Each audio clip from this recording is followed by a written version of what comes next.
Bonjour à tous, je m'appelle Joanie Bewa, je suis un jeune médecin béninois et pour moi c'est un plaisir de partager avec vous la situation des femmes africaines et béninoises en particulier. Nous le savons tous que les contraintes socioculturelles et les pesanteurs traditionnelles réduisent l'émancipation de la femme. La réduction du taux de scolarisation des jeunes filles est un frein indubitable à l'épanouissement de ces dernières. La dépendance financière de ces femmes-là les rend assujetties et donc réduisent en fait leur participation à la vie socio-culturelle et économique du continent.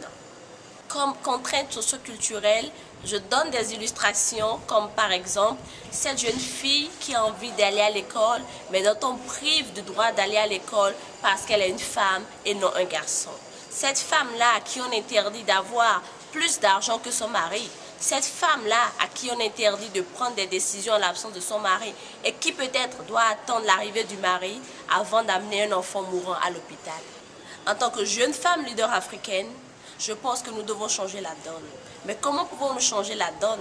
C'est en nous unissant main dans la main, c'est en ayant des initiatives impactantes, d'abord locales, nationales, puis internationales, mais c'est surtout en essayant de résoudre les problèmes auxquels nous, les femmes, nous faisons face.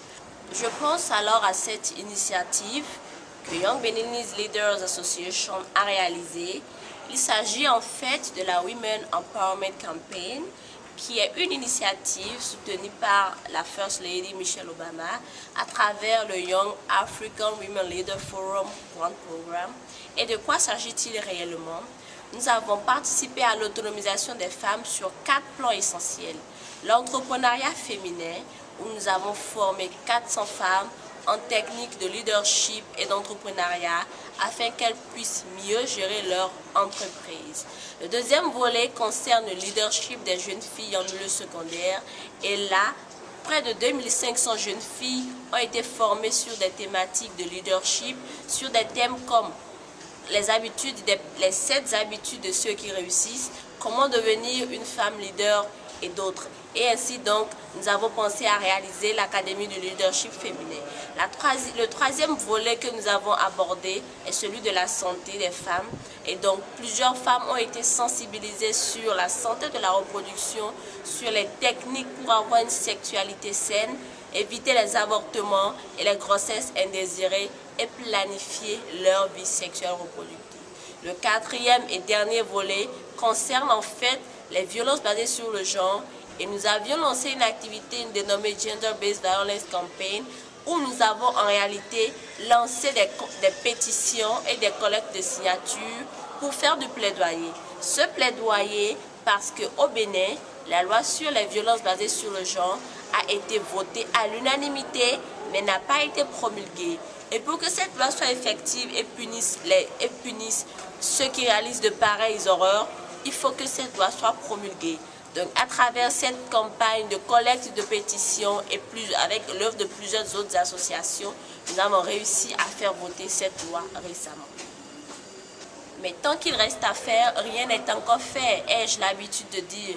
Je voudrais donc lancer un appel aux jeunes filles pour leur demander de s'investir davantage dans leurs études, de prioriser leur avenir, de prioriser en réalité leur autonomie.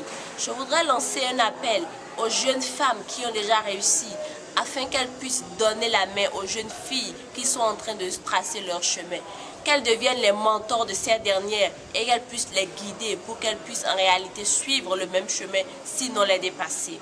Nous devons prendre nos destins entre les mains en tant que femmes. Nous devons nous débarrasser de tous ces complexes qui nous assujettissent et qui nous arrièrent. Nous devons essayer d'avoir des capacités, des potentialités qui nous permettent de prendre nos destins entre les mains. Aux organisations internationales et au gouvernement, je ferai davantage le plaidoyer car je sais que la grande partie du travail nous revient à nous les femmes. Alors, à ces institutions, je demanderai de faciliter une forte représentativité des femmes aux instances de décision et surtout promouvoir l'approche genre dans la rédaction des politiques et programmes. Je voudrais conclure en disant donc que l'autonomisation et l'épanouissement de la femme africaine se fera main dans la main avec l'aide de l'homme.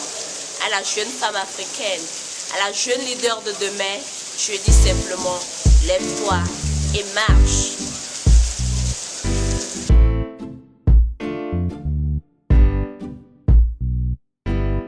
¿Cuántas veces te escuché hablar? ¿Cuántas veces te escuché gritar? ¿Cuántas veces no tomaron tus ideas por ser joven? Por ser joven, marcados por la